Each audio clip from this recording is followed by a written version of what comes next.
oblige à réfléchir à un tas de choses qui ne sont pas dans notre vie quotidienne, mais qui comptent et qui constituent notre identité politique.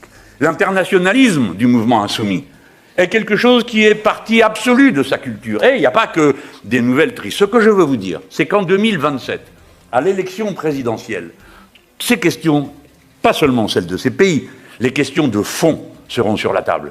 Et il faut qu'on puisse en parler. Il faut que la question des relations internationales et de l'ordre mondial soit sur la table et qu'on puisse en parler. Rappelez-vous qu'en 2022, la Russie ayant envahi l'Ukraine, et nous étions tous dans la condamnation de cette invasion, nous n'avons jamais pu en discuter une seule fois, parce que le président de la République, qui passait sa vie soi-disant à téléphoner à Poutine, a refusé tous les débats sur le sujet. Si bien que nous avons subi ses humeurs, ses caprices et ses coups de téléphone, sans qu'on sache jamais ce que notre patrie comptait faire réellement dans cette affaire. Et comme toujours, les gens qui, comme nous, disent « maintenant que c'est la guerre, il n'y a qu'une solution, c'est la paix. Et si vous voulez la paix, il faut faire de la diplomatie. Et la diplomatie consiste à rapprocher les gens qui sont en guerre, pas les gens qui sont en paix.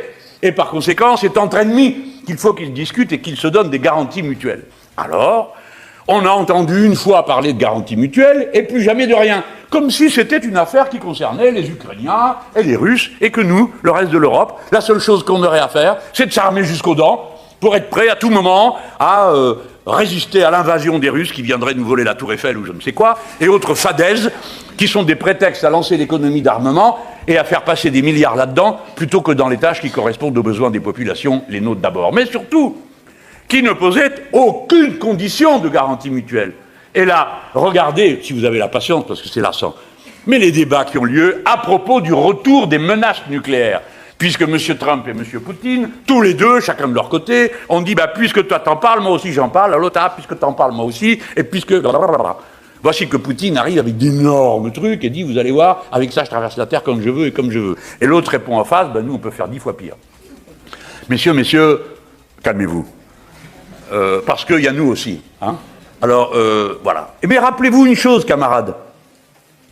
Rappelez-vous que le mouvement insoumis a été le seul à dire dans les garanties mutuelles, il y a celles qu'on veut pour nous.